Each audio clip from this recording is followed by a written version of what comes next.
Hey, this is Pastor Tom. I am here with the church treasurer, Steve Damron, and he is going to help me set up my new Rebel giving account.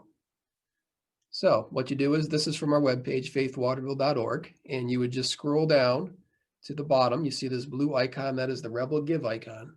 Now, no matter where you are on the webpage, no matter what page you're on, that icon is going to be present. So I'll go down and I'll click on it. And now you will see how much would you like to give. I'm going to set up my regular giving account. So it talks about general or benevolence. General is just a regular, where your regular tithes and offering would go. That supports ministry, outreach, payroll, operating costs from the church. Benevolence is something like if there was a family in need, we were going to give us some kind of a one-time gift or something like that. That's where monies come from, the benevolence fund. But I want to set up my regular tithe, so I'm going to go to general. Now I'm going to do this every week. It's going to make an automatic deduction from my account. So that's what I'll click, but you can see that you have other options. Or if you want to make a one-time gift, you can click just this once. So I'm going to click every week. I am going to start it today. Why not?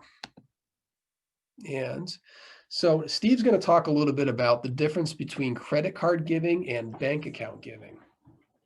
So one of the reasons we switched to the Rebel Give platform was they charge us just a one-time monthly fee and then don't charge us anything for any gifts that are given through a bank account. So we highly encourage everyone to choose a bank account to give their online gifts through. We spend about $5,000 or more, depending on the level of giving, just on bank fees, and that money could be better used to other ministries. All right, Steve, you talked me into it. Bank account. So link using Plaid, that's not something we recommend doing. It's give it a shot if you want, but we really don't, there's no reason to do that. So what I'm going to do is I'm going to enter manually, and I'm going to give from my checking account. I'm going to grab my checkbook and the account number. Now, as you can see from the image on your screen, the account number is usually located in the bottom middle of your check, and the routing number is on the bottom left of your check. So I am typing in my account number now. So that's all there is to it. You can keep track of your own giving by entering in your email address here, which I'm going to do. And it's going to let you set a password as well. So you can go back in and adjust, and you can get your giving records at the end of the year. It's a very convenient thing to do. I recommend you do it.